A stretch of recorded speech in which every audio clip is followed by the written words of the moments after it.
This podcast is sponsored by nobody.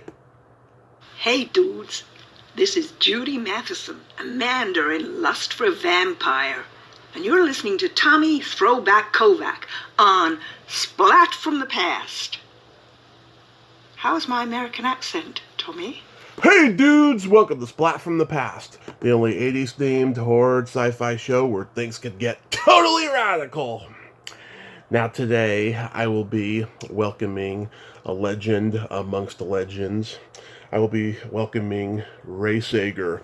Ray, of course, got to be in 8 films that Herschell Gordon Lewis made back in the 60s and 70s, including the cult classic The Wizard of Gore, in which he was the title role.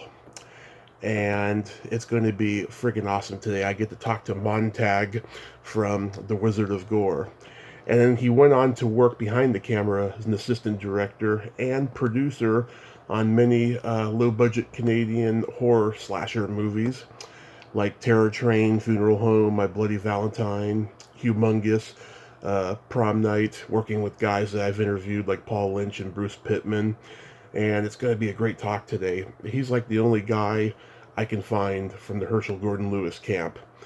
It's just going to be spectacular, and that's all there is to it, because Halloween October is wrapping up, and it's wrapping up strong. So, here is my interview with Ray Sager.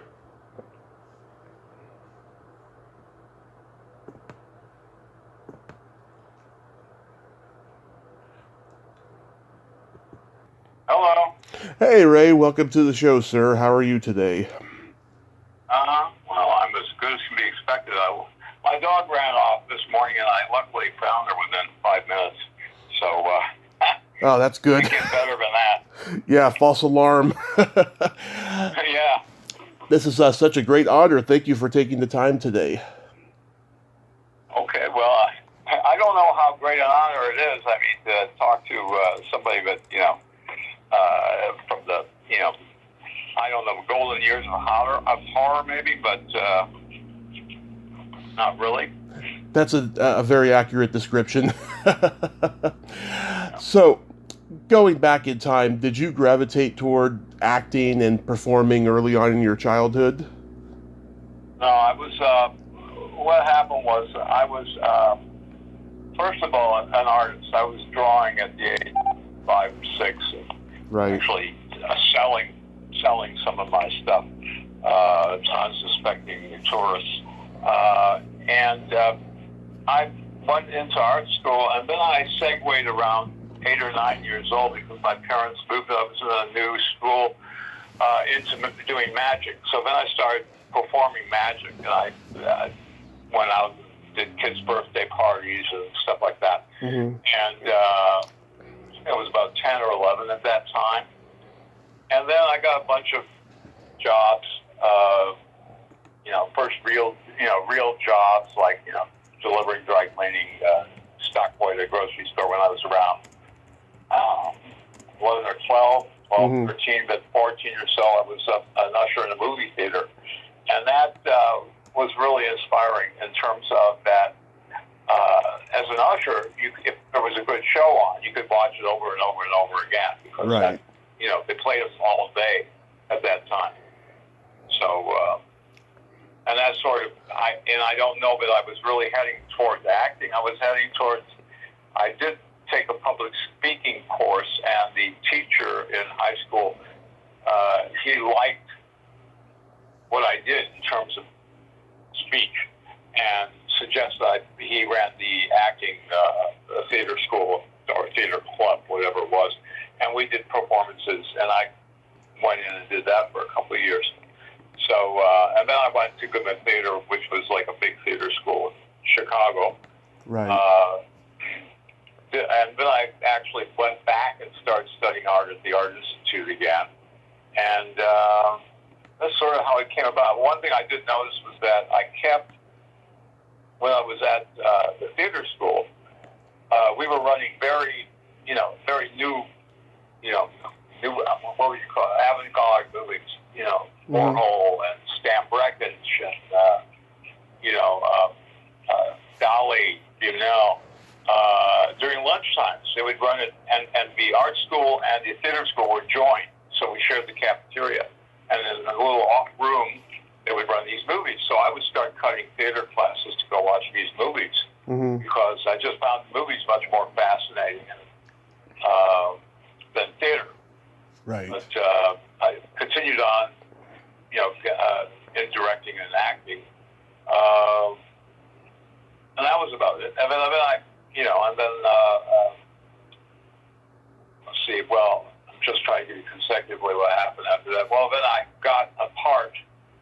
as an actor in a Robert Altman MOW before he did MASH. Uh-huh. And that made a big difference in my life. That changed my life. Because we were doing a scene on a number of levels. A was that we were doing a scene. I played a juvenile delinquent type, and Right. I had maybe 2 or 3 lines, something like that. And the leader of the gang of juvenile delinquents, so we met in a bar, and then we made our plan. We were going to, steal a guy's suitcase that we thought had a bomb in it. Yeah. So when we, from there, the guy that was leading the gang was actually the guy that costumed me. And I thought, this is curious, that here's the costumer, and, now he's acting in the show. He was a pretty good actor. And Altman did this a lot with, he could just see in people that they had some thing, and like with Shelley Duvall and stuff like that. He had an incredible instinct about that, regular people could be actors. And, and that was his thing. That was his brand. And he carried on with that thing, Yeah. The thing also about doing that thing with Altman was that I had to do a stunt sequence, and I didn't know about the stunt sequence. So I went to him, I said, look, it's a big fight scene. And I'm going, I don't think I can do this. I mean, I'm not trained to do this. I can do a fall, but that's it. And he said, well, you see that guy over there? And the guy over there was wearing the same outfit I was wearing. Mm-hmm. He was a stunt guy. He looked, and it was dead on for me. He would look like I would look like, 20 years later. So that made a difference. And I talked to Altman afterwards, and I said, I really would like, I'm interested in directing film, and I really want to get an idea of where to start and how to go about it. And then he said, well, I'm in town this weekend. Why don't you come by, and we'll talk about it. And I went over, and the most key thing he said to me was, don't go to film school.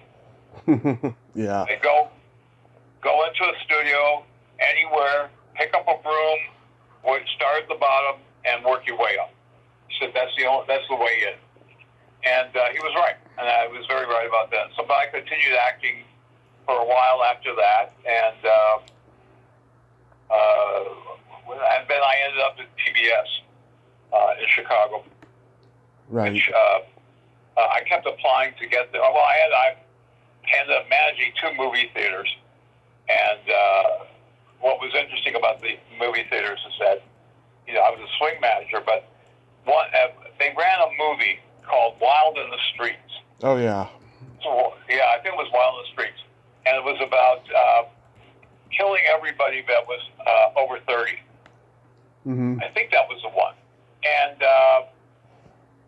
and I told them, I said, yeah, and we're in we're in sort of scabby area. And I said, this is not a good idea to run this movie here. I said, these people are nuts that come to it was a Riviera Theater in Chicago. I said, these people are psychos. I said, and you're going to run this kind of show, I said, you could do it. I'm locking myself in my office, which is what I did. I talked to the ushers and the whatever, and the candy counter people. I said, anything happens, just call the cops. I'm not coming out. Anyway, and we're pretty much have gotten to the point that we're going to kill everybody over 30 anyway with COVID. So it's like repeats itself in a way. But the thing that I did while I was at, swing manager at these 2 movie houses, the Uptown, and they're beautiful movie houses. They were like gilded, whatever. Yeah. Was I applied to get a job sweeping floors, basically, at PBS, and I called them every week until I kept saying, we haven't opened. Then finally they said, I think it was like 2 months later, they said, we have an opening. You want to apply? I went, yeah. So I went down. I ended up pushing flats for a while, and then I moved up fairly quickly for the business as I became a floor manager, which is like an assistant director, but it's with 3 cameras, 3 on-stage cameras. Right. And we were doing about 50%. At that time, we were doing about at least 50% live, maybe 60% live programming. So we were always putting up sets, taking sets down, and I got to do a lot of good things on that. I was an assistant camera on this was really my first film training. Was that I was assistant cameraman on their film unit. So they would let me out of floor directing or whatever to go do that. Mm-hmm. And so that was like a great introduction into the business. And let's see, I'm trying to think of what happened with. Prior to that, I worked with Herschell Gordon Lewis. Prior to that, but not on as an actor, mm-hmm. and not as crew at all. But I did get interested, especially like I think it was after we went and shot Just for the Hell of It in Miami. It was Coral Gables actually. That I would listen to my takes, on the headsets. They'd play back my takes and stuff like that. And I would look at the Russians, whereas prior to that I sort of didn't. I went like, why am I facing that way? Why is nobody telling me I'm facing the camera's over there if I'm giving them my back? Stuff like that. And then I got really interested in the technical, and there was a great cinematographer who became a big cinematographer, actually. Steve Poster was working on those shows. And he would give me pointers, too. So I said, look, don't, if you can't see my face, then what are we doing here? So he would give me pointers. But that sort of pushed my interest in getting behind the camera as opposed to in front of it. And then I think I did about 4 or 5. I did bits and pieces of Monster Go-Go, bits and pieces, because all of these were sort of unfinished films that weren't making money as long as they weren't finished. So I think Herschell wrote, and Louise, his partner, wrote, extra scenes, and then they hired me. How I ended up with him, because everybody said, well, how did you end up with Herschell? So I was still at Goodman in my 4th year, and I was taking a directing class. So you made... Oh, go ahead. No, go ahead. You made 8 films with Herschell Gordon Lewis. Did he become like a mentor or a father figure to you? Oh, he was definitely a mentor. He was definitely.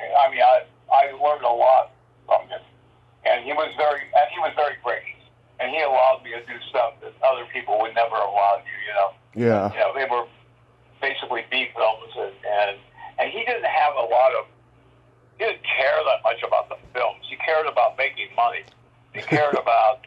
And he also had, he was well situated in terms of he had his own distribution company, and he also had his own company that was doing the artwork and making posters.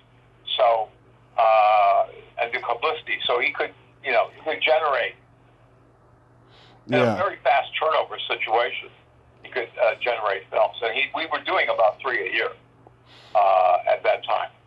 And I got on. The first one I did was the girl, the body, and the film. The Gruesome Twosome? No, Gruesome was after that. Okay. Well, everything came after Girl, Body, and the Film, and that was a pure. My career basically, I will say, is based on luck. I have had, I have a moderate sense of skills, but basically it's luck. And I was at Goodman. I was doing my final scene. You had to direct your final scene. I was doing it for a teacher, but just hated it. And I knew it was great. I just knew it was really a well done scene because I had fantastic actors at my disposal to do the scenes. So, and she was coming out, and the scene, we ended the scene, and she was coming up to me to give me notes, and I just put my hand up in front of her and I said no. And I walked out of the school and I never came back. And I walked down the street and I ran into a guy that was at school about a year prior, and he was studying, I don't think he was studying acting, I think he was just studying directing, and named Alex Maripor, and Alex worked for Herschell, I didn't know that. I lost track of him. He was, after a year later, he wasn't in school anymore, and I lost track of him. But we talked a lot, and, I liked him. He's a nice guy, and so we run into each other on the street. And he says, well, what are you doing now? I said, well, I just walked out of school, and I'm never going back. And so I'm pretty much not doing much. So he said, well, why don't, we need an actor. I said, for what? He said, well, we got this movie that we're doing, and one of our actors dropped out. I said, okay, well, what do I do? I mean, where do I get, who do I talk to? Is there some, pages to read or something like that? Mm-hmm. He said, no, we have to shoot tonight. So can you shoot tonight? Can you be on set tonight? I said, yeah, just tell me where to go and I'll be on set. So I came on set. I had maybe 2 lines, I think. Mm-hmm. And Louise, who was Herschel's right hand, liked the way I did the 2 lines.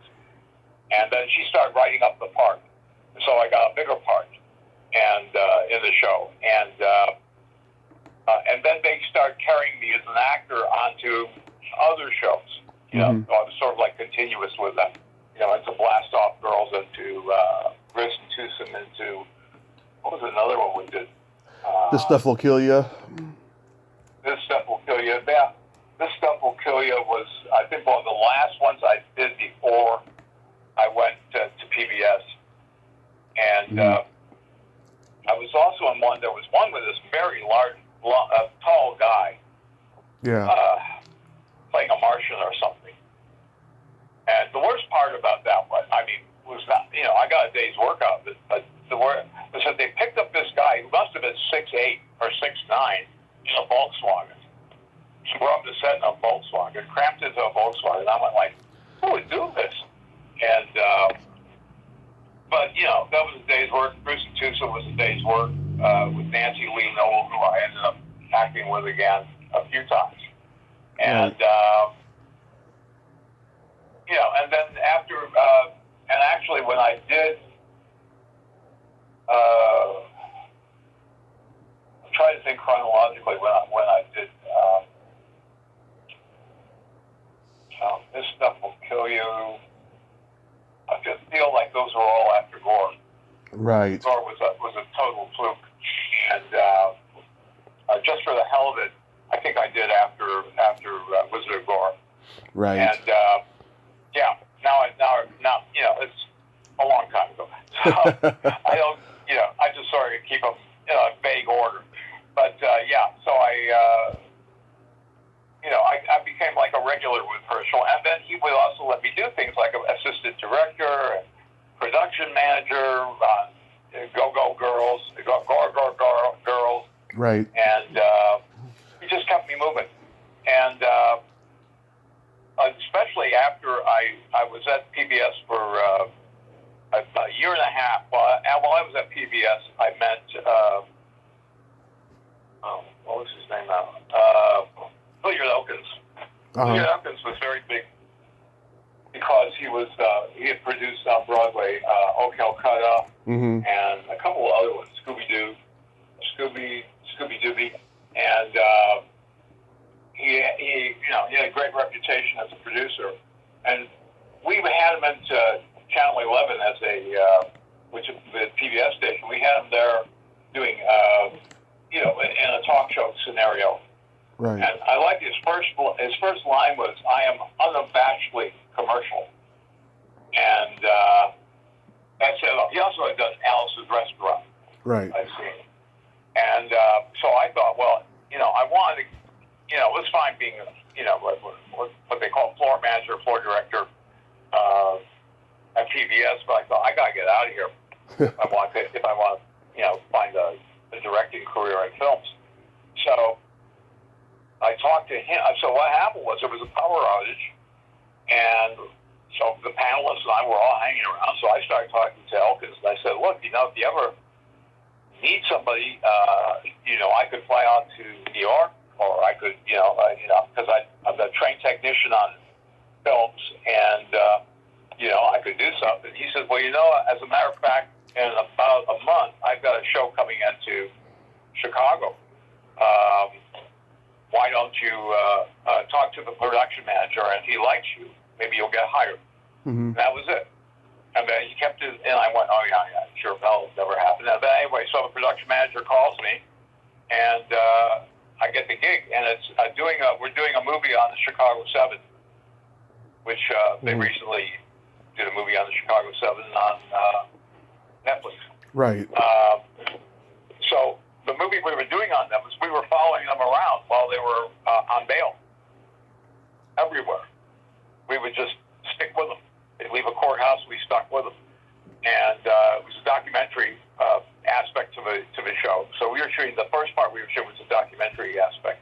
And the second part we were going to shoot in New York was the theatrical. And so we were with Jerry Rubin when he crossed state lines again. He went into University of Wisconsin and started a riot there. He tore the whole street up. Mm-hmm. In fact, I was like going like guys, you know, I mean, shooting this documentary stuff is fun, but, you know, this place is going up in smoke. So they said, you're right, let's get to the airport. So we ran to the airport. We left Jerry there doing his crusade, and we got on the plane, got out. And but we still kept following them around. They're not exactly as depicted by on the Netflix thing. Was it Sorkin that did? I think it was Sorkin that did. I think so. Yeah, but they you know, they were really good guys. They were, you could tell they were, you know, the Abbey was very entertaining. Mm-hmm. His wife was a real militant who really wore the pants. You know, and let's see, who else was the other guy? The one that married Jane Fonda. He was just a nice guy. Ted Turner? Later became a senator. Yeah. Which one? Ted Turner? No. The one before Ted. Tom Hayden? Tom Hayden. Yeah. Yeah. And he's not as depicted in the Netflix thing. He was a very, very nice guy. And all of them were, you know, they all were just, you know, picked up, you know, willy-nilly. So, because they all had ties to SDS and stuff like that. So, we were doing this, we did this thing, you know, I got permission from PBS to, you know, be absent through, I think we shot for about 2.5, 3 weeks. And, one of the other ones, which may interest you only as a film aficionado, is that we were shooting the rich people of Chicago all wanted to touch the bad guys. So they would invite the Seven to their house, and they'd sit around and talk about, you know, what they're going to do next, and, you know, how bad the justice system is and all that stuff. And they were there. We went to one place in Winnetka, really high-end house, and I think CBS was also there with a camera crew. CBS or NBC also had a camera crew there. And we were all shooting together. I mean, it was by each other's permission. Right. And out of the corner of my eye, I see, by this time I was an assistant cameraman with them. And I see out of the corner of my eye this guy entering the house, you know, and he's dressed totally in black. There's a shock of white hair, and he's wearing an eye patch. And he's got with him a young guy, you know, hippie guy on camera, and he's got this very sort of, you know, anorexic girl with a Nagra sound recorder strapped to her around her body. Yeah. And he's just motioning them in to film with us. Now they have no permission to be there, whoever these people are. And I went to my PI. I said, "Who are these people? We should throw them out. They should be thrown out." He said, "You can't throw them out." I said, "Why not?" Said, yeah. Nick Ray. I said, "That's Nick Ray?" And I said, "Yeah, it's Nick Ray. We can't throw him out." So Nick Ray also was simultaneously attempting to do it, and he may have gotten it off the ground. I never double-checked that, but I have a feeling he did. A movie on the Chicago 7. Also. Wow. Next And but I was supposed to return in I think it was May. Mm-hmm. It was May or June to New York to pick up the other half of the show that we were going to do with a courtroom and everything. We were going to do a whole courtroom drama with actors, with other than the seven, but like Sorkin did, we were going to have actors playing those parts, and the script was written and everything, and I was the director actually was a theater director, Jacques Levy, mm-hmm. and but when I got there, and I had bought a motorcycle. I don't know, I went like a little whack, and I bought a motorcycle. I went a little whack because I didn't know how to drive a motorcycle. So I took the motorcycle out of the shop, and nobody told me how to drive a motorcycle. I just thought it looked easy, and I know how to drive a bicycle. So I get it started up, and I'm driving down the street, and this street is like a busy street, but there's a big statue like in the middle. There's a little pavilion with a statue, mm-hmm. and I'm heading straight for this statue, and I don't know how to turn the thing to not hit it, because I'm staring at it, and because if you're staring at it, then you go ahead towards it. So anyway, so I finally pulled out and figured out how to drive a motorcycle at that point. And then I ended up leaving, quit PBS, and I went to finish off the film in New York. So I'm driving. I decided I was going to drive the motorcycle to New York. Well, the motorcycle was like a 350 Honda, which is a small bike, and I didn't realize that, it would take what I thought would take me 2 days, took about 3.5. So I got there on time, and I went up, in the office, the Hilly's office, where we were going to meet, and we went up to. I went up to the offices on Park Avenue. Big limo parked out in front, beautiful brownstone, 3-story brownstone, and I'm thinking, this is grand. And I walk in, and Ed Bowes, the production manager, has a little office in there, and he's working. I said, well, Ed, I'm here. When do we shoot? He said, we're not shooting. I went, what do you mean we're not shooting? He said, I just drove all the way from Chicago to New York, and we're not shooting? He said, no, we're not shooting. He said,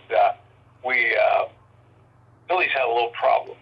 I said, what kind of problem did Hilly have?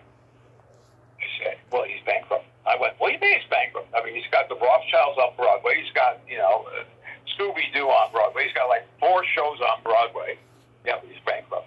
I said, and there's a limo, and I said, he's got a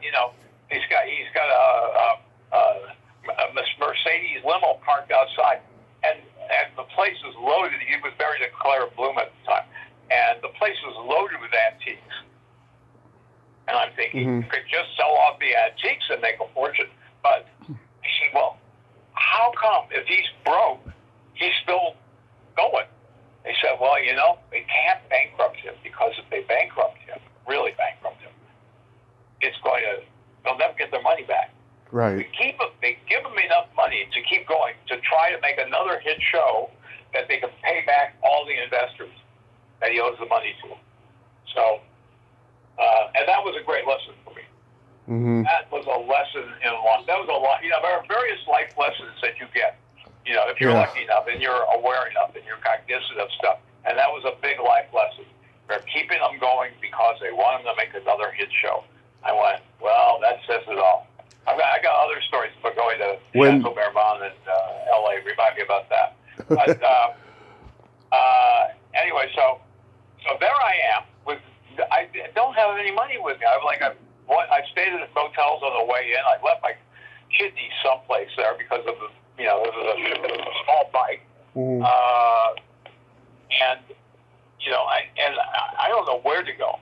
So I call up a friend of mine. He was he was a Black Panther, but nobody knew he was a Black Panther. And his assistant camera, and I was a loader for them. His assistant camera was also a Black Panther. Right. But 2 great guys. And I marched and all that stuff. So they knew I was a good guy and whatever. And so I called them up because I knew nobody, and nobody had shot in New York. And I called them up and I said, look, I'm stuck. I'm broke. I don't gas left, and I don't know. And I got here because I thought the show was happening, and it's not happening, and I don't know what to do. I didn't even know how to get back to Chicago. So he said, well, the guy we worked with, one of the guys we worked with on this, they did an indie film in Manhattan. They said, his name was Ray also, Ray, and I'll think of his last name. He was a designer.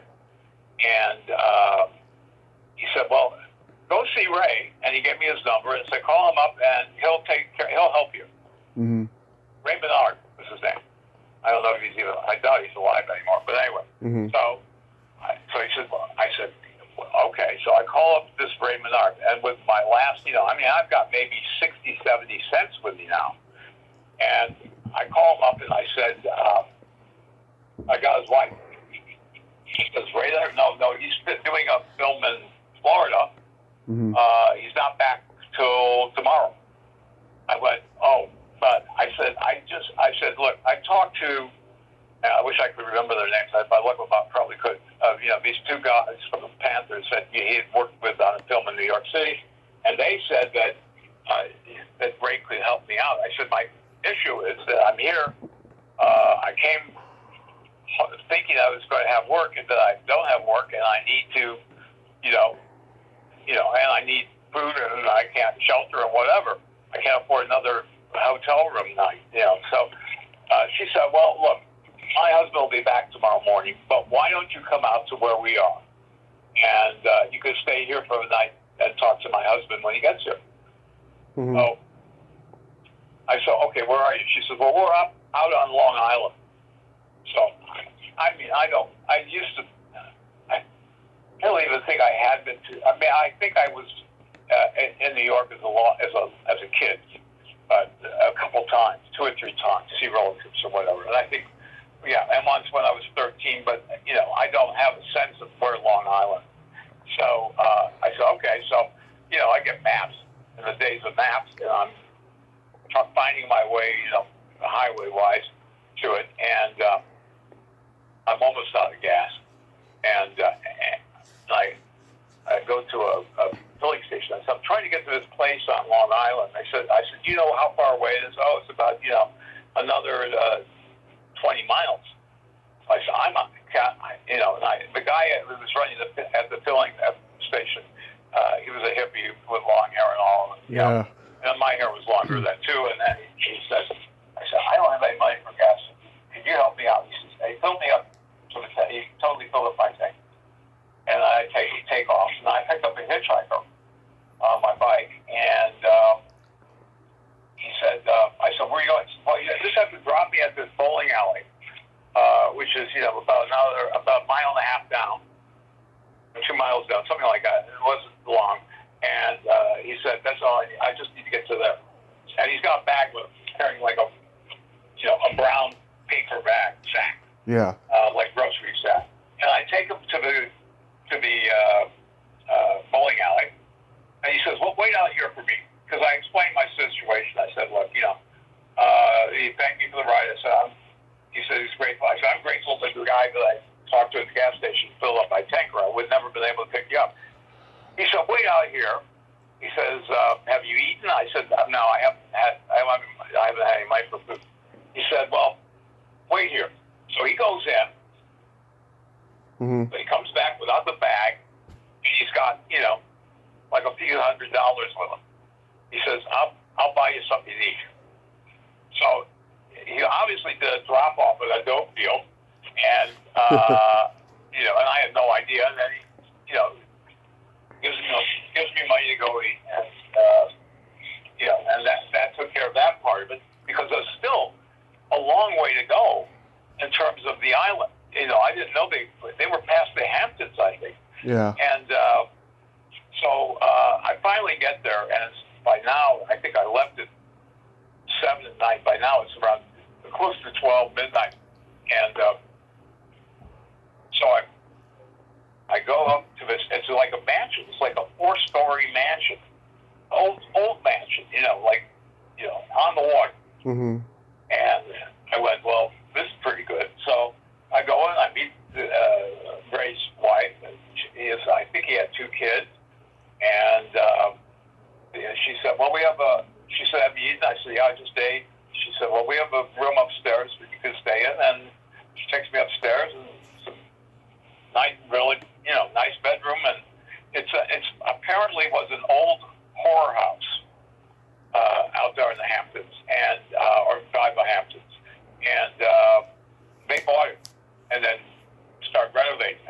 Right. And because he was a designer, so it came together really nice. So then but I still don't. I'm not secure in my situation. I'm thinking, well, I don't know where he are. We'll just have to meet him and talk to him, and we'll see what happens.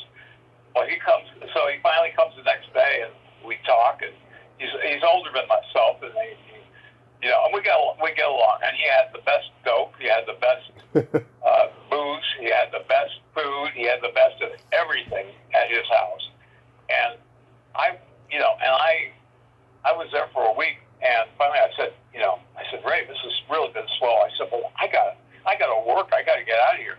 So I called Herschell Lewis up, and I said, look, Herschell, I said, do you have anything I might be able to do with you? Because I said, I'm crew now. I work crew. I'm not acting anymore. Mm-hmm. He said, yeah. I said, we're starting a show, Wizard of Gore. We're starting it like in a week and a half. Right. And can you get here? How soon can you get here? I said, I can probably get there in a couple of days, but we'll take the motorcycle. I'll just get a bus. I'll take a bus. Because I had some cash. One of my aunts lived there, and slipped me a few bucks. And so I got a bus out. No, actually I didn't. That didn't happen. That was another trip. So I actually hitchhiked to Chicago. Mm-hmm. And that was the time I hitchhiked to Chicago. I met up with Herschell at his offices on Michigan Avenue. And he said, yeah, we're going to start, in the next 3 days, but you have to learn the equipment and blah, blah, blah. And I was going to be the dolly grip. And he had an old dolly. He had an old camera. His camera was like it was a DNC camera, which I made. It could have been used on Birth of a Nation. It was like, and he didn't have it. It wasn't a blimp camera, so he got it was like a sea diver kind of blimp. Right. And he put over his camera, which was okay. It wasn't really soundproof, but it was better than nothing. Because the old DNCs were like a machine gun going on, and so then we start shooting on the show, and there's a guy playing Wizard of Gore, and he's an older guy, and he looks perfect. He's white hair. He looks great, and we're about 2 days into the shooting, and he's going to put on they want him to wear a tuxedo in this scene, and he refuses to wear a tuxedo. Mm-hmm. And I mean, he's adamant, and they're calling his agent, and they're this and that. And he decides to walk off, and then they find out he was an outpatient at a mental institution. Wow. He's a former actor. Yeah. And so now they don't know what to do because we have this apartment, a high-rise apartment overlooking the lake, Shishi building. We're on one of the top floors, and we have to be out of there in like 3 days. We have 3 more days, and I think, or maybe a couple of days. I think maybe 2 days. It's a tighter schedule, and so Herschel's trying to figure out what to do, and Louis says, "Why don't you cast Ray to play the Wizard of Gore?" And so he looks around, he sees me, and he went, and he went, and then he asked me, "Do you want to do it?" And I said, "How much money will I make?" Because I was like desperate for cash. He said, "Well, you're going to make about 5 times what I'm paying you now to be a push a dolly." So I said, "Okay, I'll do it." And I had no idea what I was doing. I hadn't read the script, had no idea what it was about. And I did my own makeup, which is atrocious, and I learned the lines. And I told him the only thing I can do is that I could know the next day's lines, but don't change anything on me because I can only memorize a day at a time. I can't, I'm unfamiliar with the script or whatever. And I said, I don't know. I don't know how to fight, really, but I did the best impersonation of Richard Burton I could pull off, and that was it. And then it surprisingly became one of his biggest hit pictures. They did it with, I think that the co-producer was Fred Sandy at the time. And I mean,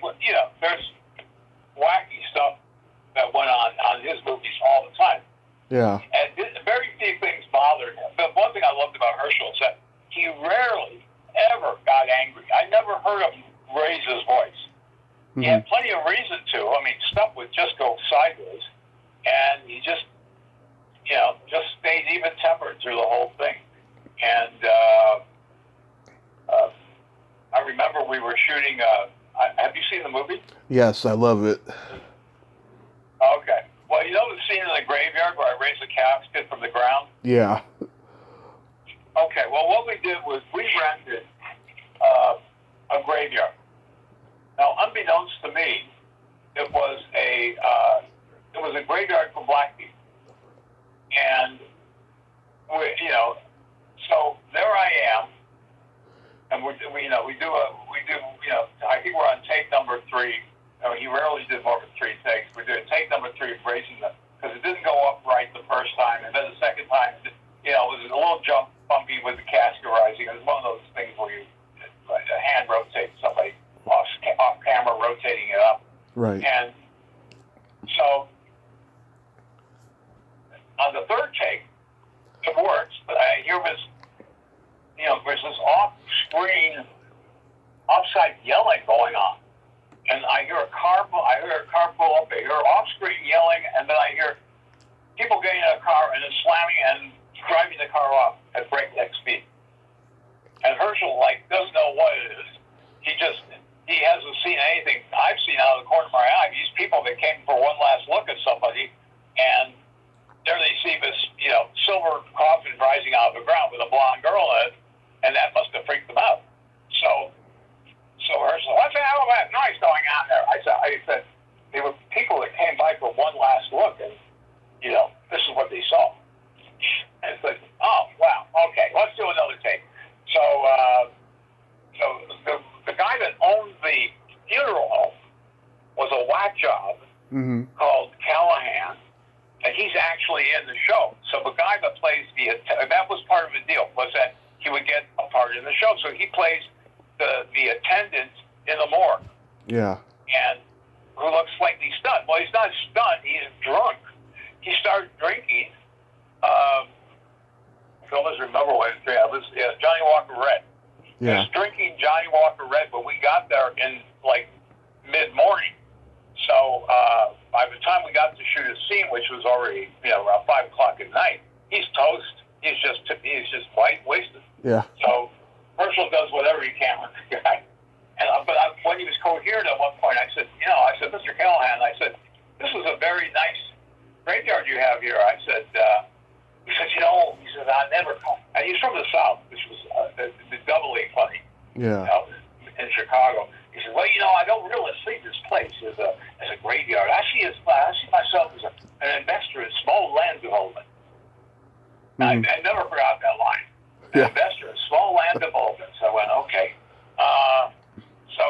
And that was the graveyard story. I mean, there were other stuff too that came out. I mean, we ate Kentucky Fried Chicken every day because that was Herschel's favorite chicken.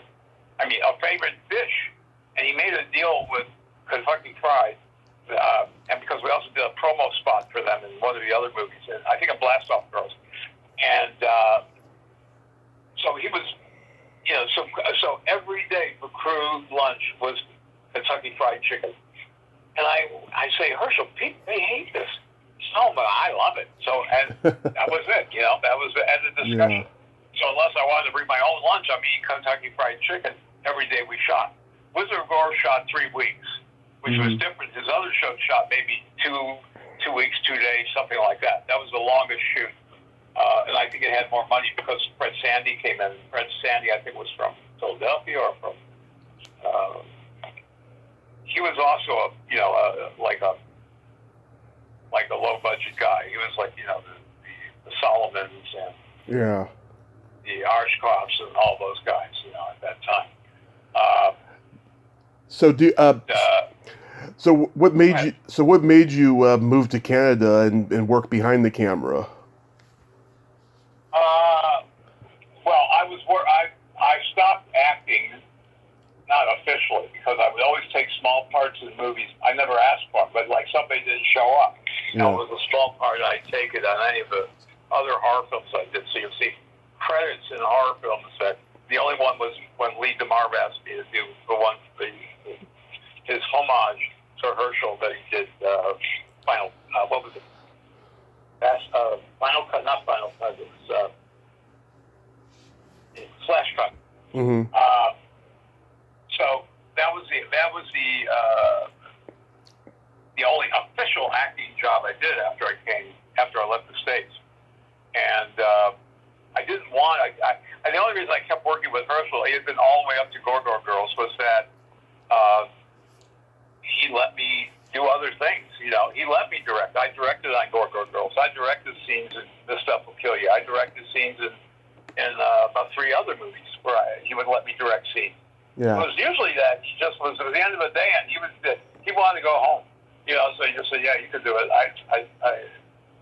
So I cut my chops directing, doing that, and I did a commercial for him back in Chicago, and I did some stuff.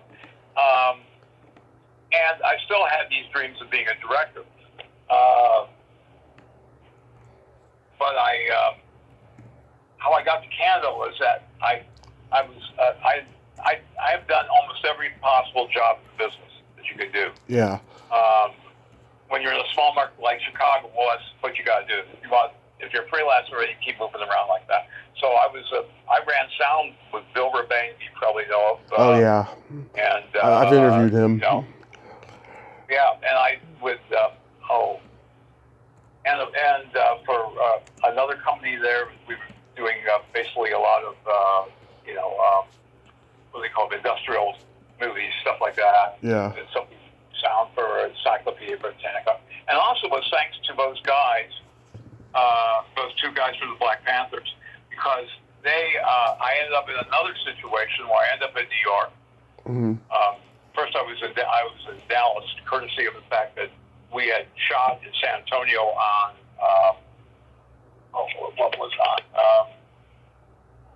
We Are Yahoo, mm-hmm. and I loved Texas, and I thought, my God, you know, and they were going to build a big studio on the Stemmons Expressway off the 7 in Dallas. And I thought, big studio, this place is going to be massive. You know, there's going to be lots of work here. So I should go to Texas. So I did, so I went and I lived in Texas for a while. I didn't get any work. The only offers I got was to act in Texas. But I didn't want to do that. So then I came back and I thought, well, everybody I talked to, all my friends, I had friends now in New York, and I called them and they said, "Oh, you got to come out to New York. Everybody here is working." And I went, "Yeah, really?" I said, "Okay." I said, I'm not coming. I'll come right after Christmas. I'm going to be home for Christmas, and then I'll come. And this was like late October and November. And I stuck in Texas for a little while longer, and then went back to Chicago. Stuck out there. Came in January to New York. Mm-hmm. So I got to New York, and I started calling up my friends. I said, "Okay, so who do I contact about getting work?" They said, "There's no work." I went, "What do you mean there's no work?" It was like I think it was 72, it was the beginning of the gas recession, where the Saudis cut off the supply of oil. Yeah. And a hamburger in New York City, like a regular hamburger in a restaurant, yeah. $5. And in fact, hamburger right now in like Canada is $5, $4 a pound, $4 a pound. But this was 1972. Right. It was $5 a pound. So I'm living there. I have a friend that I stayed with, and my girlfriend came with me when we went to Chicago, well, from Chicago to New York. And, it's very, I stick it out for about 3.5, 4 months there. And I went, I can't, I don't know how long they'll last, and there is no work because it's a recession, and it's that inflation was at 18% or something. It was like insane. I mean, like, this is not, what we're going through now is nothing like what it was then. Yeah. And you had lineups at the filling stations that went around for 3 blocks, and the think tank of Rome predicted that there is only enough oil in the world to last till 1984. That was Right. our prediction. So everybody was panicked.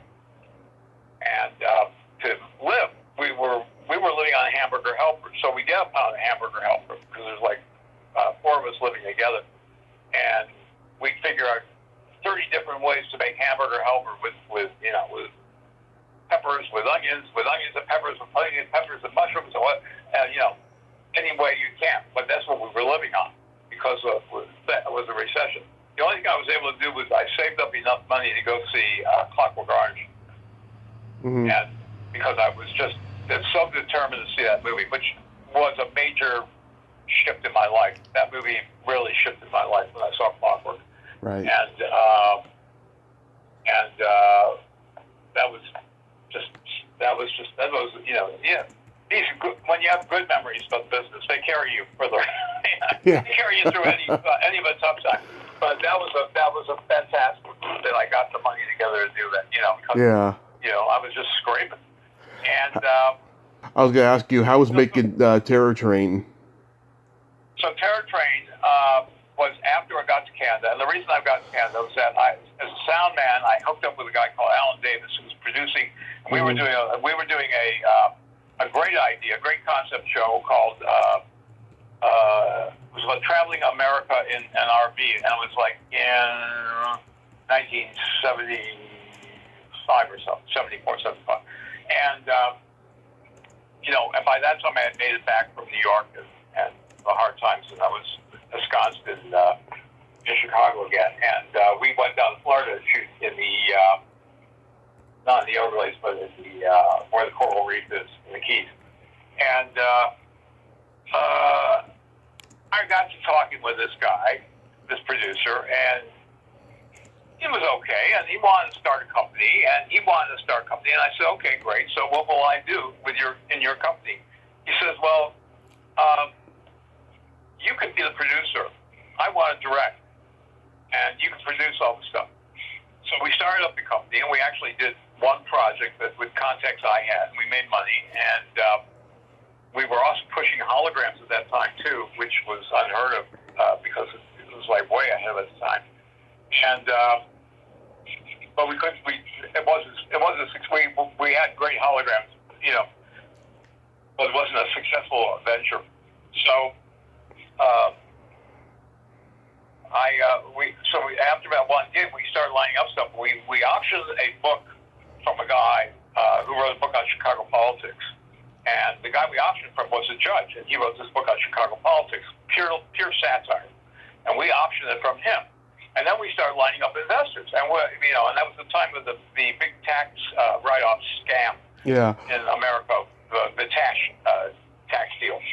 And we were going to take advantage of that. It was a 10-to-1 write-off for investors, and we knew a lot of politicians that wanted the write-off, et cetera, et cetera. So we were ready to go. And then I get a call from the publisher of the book, and he says, you can't make this movie. I went, what do you mean we can't make this movie? We got the option. We're picking it up right now. Mm-hmm. He said, no. He says, you did. The fine print says that the judge cannot sell to anybody. It's a feature film without my permission, and I'm not giving my permission. So that was a slam in the door. And I went to my partner. I said, what the hell are we going to do? He said, well, go confront the judge. So we go find the judge on the golf course. We said, look, you got to fix this, blah, blah, blah. He says, well, I guess it does say that in the contract. I didn't realize that. I said, well, you're a judge. I said, you didn't realize what was in that contract? He said, well, I just overlooked it. I said, we're going to sue you. He says, well, you could try to sue me. He says, but I'm a Chicago Circuit judge, and who are you? You think you're going to sue me? And that was it. That was the nail in the coffin. I mean, I said, I'm getting out of here because I had met some people in Canada. I'd taken a few trips to Canada. I knew some people up there. And I went, I'm getting out of here. So I had immigration status. I took advantage of it. Went straight to Canada. I told my partner, I'm just going to Canada for a little vacation. Never came back. Mm-hmm. Never came back to Chicago. Not so much later in life. And I have no idea what happened to my partner. But he was still wanting to carry on with these kind of scams. And I went like, good luck. And I got a job as an AD. I joined the directors. First thing I did was I had no money. I came there with $200 to Canada. That's all I had, and I was going around the various places. I had a nice suit and all that stuff. And I'm going into places and acting with nice guys. And because I now have producing credits, I'm a producer and I want to produce. So they said, well, maybe blah blah blah blah blah. Yeah. I was attending bar, and there was another woman attending bar, and she was working in the film business peripherally, and she said, "You've got to join the Directors Guild." And I was Directors Guild in Chicago. I got a card there at DGA, so you got to join. So I joined the Directors Guild, and then everything took off. Then I got my first gig on, and the only reason I'm talking to you was Leslie Donaldson. Yeah. Nobody else's name impressed me, but I know Leslie from a show I did with her. It was called Cries in the Night. Right. And she was like maybe 16 at the time when she did it, and she was terrific actor. And I really hadn't caught up to her until like Facebook about maybe 5 years ago, 6 years ago. Yeah. But she's pretty straight ahead. She is. Very sharp woman. Yeah. And that she gave you an interview. I went, oh well, that's great. That I will. And so anyway, so that was the first horror film I did, which also has some hilarious and disastrous stories attached to it. But I won't go into cut to Terror Train then. So Terror Train was the second show I did. Now the first show, I really didn't know how to do an AD board. They call them boards. We didn't have that in Chicago. I take a piece of paper and I just start writing a schedule. And do a little crossbar and say, this day we do this day we do that day we do. Basically the same thing, except they had this big formal thing in Canada with these strips of paper, and which now is available on Movie Magic. Anyway, so I didn't know how to do it. And I had a friend of mine, and he had taken, he had studied, and he knew what it was. And I said, look, I'm going to get you on the show, and you can help me do this board thing because I don't know what the fuck I'm doing. So I do the board thing. I finished the show. I wasn't, it was my first show of that kind of complexity, way beyond a Herschell Lewis show. This was like a 4 or 5 week feature film, and with the stunts and effects by professional people, not like what Herschell, which is like whoever we could find. So. So I'm thinking, okay.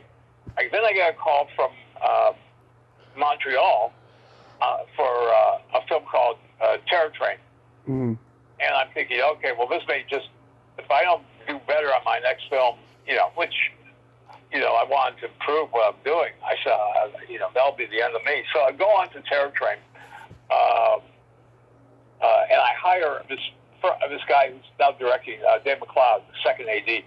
And he knew all about he was just like my lifesaver. And another guy that became a big wheel was Blair Roth. All these guys, practically everybody I ever worked with went someplace in the Viz. Right. And so I did Terror Train with Jamie. Right. I was dying to work with Jamie. I hadn't worked with Paul Lynch yet, who had worked with Jamie on Prom Night. And I was dying to work with Jamie, and and she was terrific. But I think because I was so enamored with her, not in a physical sense, but I just in awe of her professionalism and her acting talent. I think at first I was stalking her, but but eventually she warmed up and she came to my parties, and I threw a party every night in my hotel room because we were shooting on a real train. And we only got the train from, I think it was 5 at night until 3 in the morning. And we also had the blessing of John Alcott shooting this right after he had shot The Shining. And in fact, I remember when I talked to John Alcott, the first thing I said is, look, this is not, unfortunately, we don't have the kind of schedule you're used to with on The Shining. I said, with Kubrick, I mean, we got to do this in, I think we had 25 days to shoot Terror Train. He said, oh, that's fantastic. He said, because We were 9 months with Kubrick, and we could never do that again. Yeah. So that was like, they were lighting and relighting and reshooting everything on The Shining. So he was totally burnt out. So he was so happy to be on the show. And we confined our hours basically to 9 hours a day. Yeah. Because the production manager had only contracted him for 8. And we had to pony up a little extra money because I said, I can't do it if he's only got 8 hours a day. I said, if you get me 9, we can do the show. So we got 9. It was Roger Splat, who also went on to greatness. First thing he ever directed, coming off the Peckinpah movies as an editor. And we also had who do we have the blessing of being with? The old cowboy actor who was in Ben Johnson. Marlon Brando Western. Which one? Ben Johnson. Ben Johnson. And Ben Johnson, who was a real character. Yeah. Ben Johnson was he was banging the craft service girl, who was at least 30 years younger than him. And I could always tell because we couldn't get him on set, but his trailer was right outside the train and would be rocking. And I went, wait about 5 minutes and then knock on the door. So the trailer came to a standstill. Then we get him out to his part. But in acknowledgement of Ben, I was working for Astro at the time, was the employer's territory. And I went to them and I said, can you get me a print of One Eye Jacks? So I arranged a screening for Ben to attend with all the crew and cast of One Eye Jacks in a theater. So we brought out a theater and screened One Eye Jacks. And it was, he totally loved it. I mean, he just got it. That, and I was such a fan of him in that show. And I could do all his lines. So, he was, other than that, he was terrific to work with. You're my fourth guest from my Bloody Valentine. I've talked to Helene Uday and Jim Murchison and Paul Kelman. Yep. Yeah. Could you share some anecdotes about that? Yeah. On Bloody Valentine, I was the first assistant director for George. And his best friend was the DP, Rodney. And for whatever reason, they decided to disagree about everything on that show. So we eventually ended up double shooting everything. And the schedule was blooming by about 3 days over. And the producers were going crazy and they didn't know what to do. And they said, okay, we're going to have to bring in a second unit director to pick up all this stuff. And George said he would only, and because he had deciding rights over it, he said only if it's Ray Sager. He said nobody else. So we brought in somebody to replace me as an AD, and I went and I did all these scenes with George's approval and his guidance in all these scenes I directed in Bloody Valentine. I did the one with the dogs outside, where they're going to, oh God, where they're going to take off the guy's arm. That was what was the prank? Good actor, but he hated being on a horror film. Yeah. He hated it. I'm going like, why are you here? Why did you sign for this? My agent, blah blah blah. And well, oh God, I'll think of his first name. But anyway, so Frank said to me, because they weren't trained dogs, and I told the guy, the trainer, I said, you say these are trained dogs. These are not trained dogs. These are dogs you picked up here and trained, but they're not trained dogs. So they could, like Don Franks, they could have taken his hand off at any point. And he said, I'm going to punch him if they come any closer to me if we do it on the next take.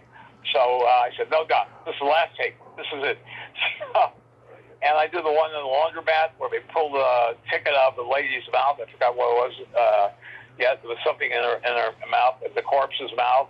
And I did the one that I was going to walk off the show was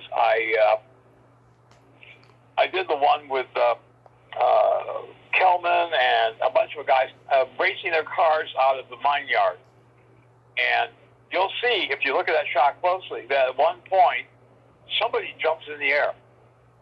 And I had like 3 cameras out there on that shot, wide, medium, and close-ups. And I'm looking and I'm going, we didn't stage any of those extras to jump in the air, did we? And I talked to John Zerber, who's a pal, and I turned to him and I said, did you have somebody jump in the air? And he said, no. So it's Kelman. And prior to this, I'd gone to the stunt guy and I said, can Kelman do this? Can he drive or whatever? I said, because I asked him if he had a driver's license. He said, no, he didn't. But he's been doing car stunts through the whole thing. He's been doing a lot of his own driving. And the stunt coordinator said, no, he'll be fine. He'll be fine. He's been doing it all the time now. He's familiar with the car. It's no big thing. He just has to, And I actually told the AD, I said, pace it slow. They don't have to come, out at 60 or 100 miles an hour. They could come out at 30 miles an hour and it'll be fine. Anyway, one of the cars didn't hit. I'm sorry, it must have hit Kelman because then he had a cane, and it hit a guy that you never wanted to hit, called Tiger. Yeah. Tiger was a provider of everything. Man, women and song, wine, women and song. You call Tiger, and all the dope in that town of Sydney went through him. So. And I'm going crazy. And I called Mahawk. I said, look, I think I'm quitting. I said, I just got this guy, this guy just got killed. He's in the hospital.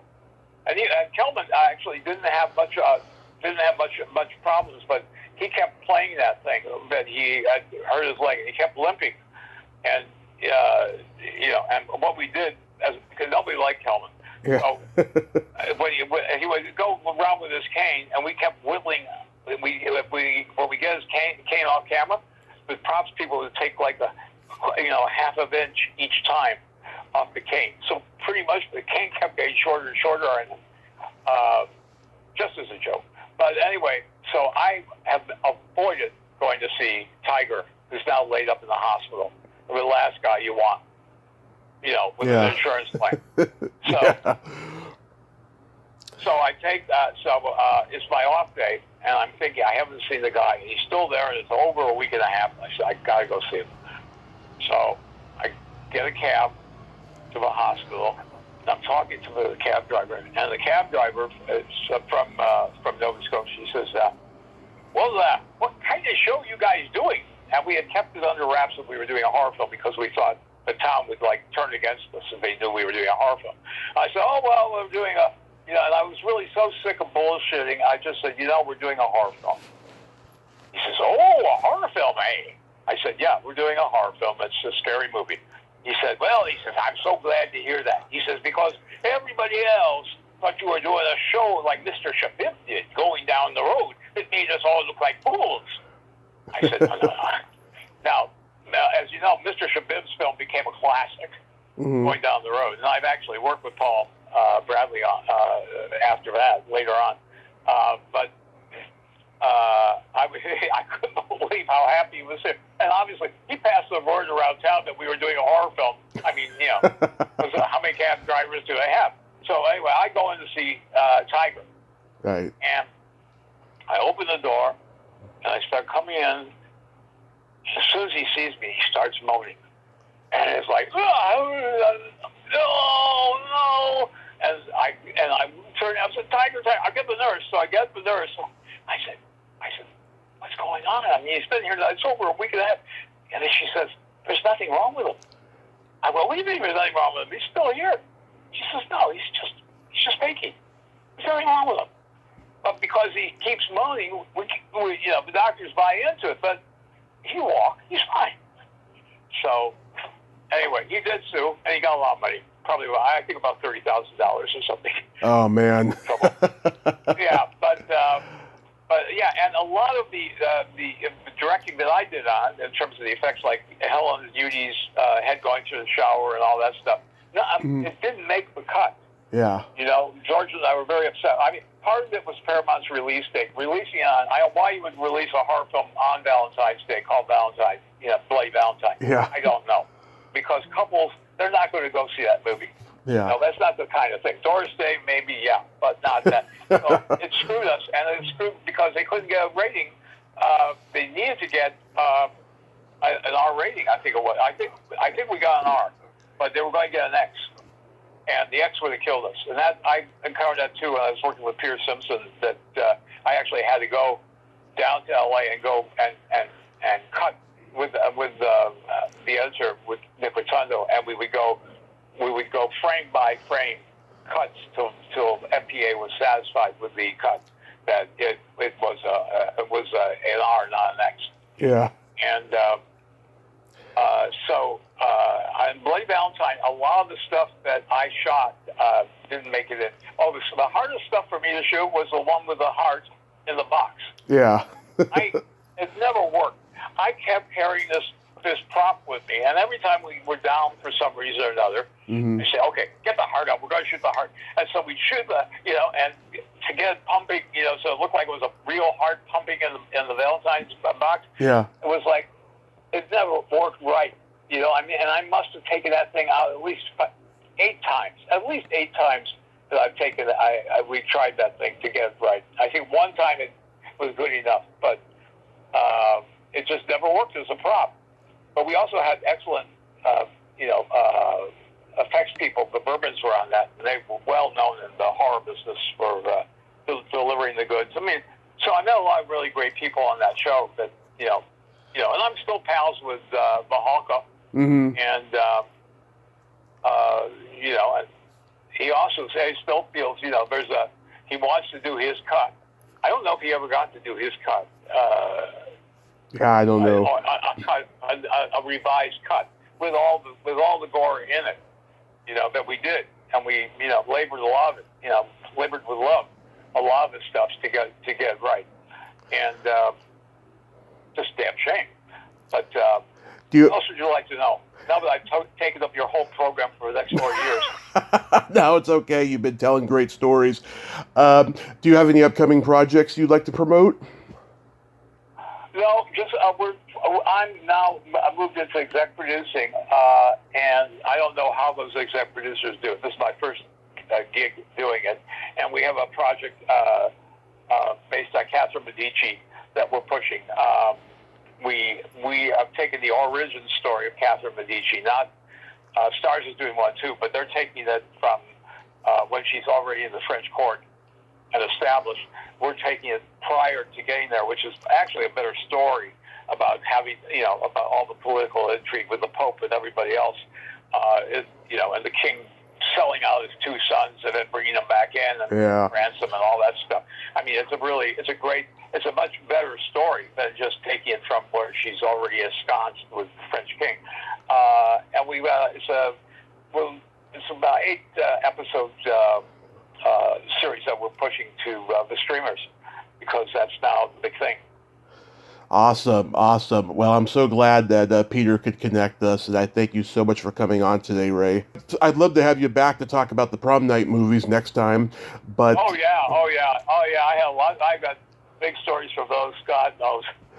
Okay, I'll let you know, but in the meantime, though, happy holidays, and please stay safe. Okay, you too. Okay. All right, thanks a lot. Okay, bye-bye. Well, there you have it. Ray Sager. Ain't he a cool dude? What a cool guy, huh? Great stories. Yeah, he didn't know that I just let people, talk, but I'm glad I did, because he had great stories there. He's a very interesting, informative guy. Well, until next time, this is Tommy Throwback Kovac saying there's no shame in living in the past, because the present sucks. Later, dudes.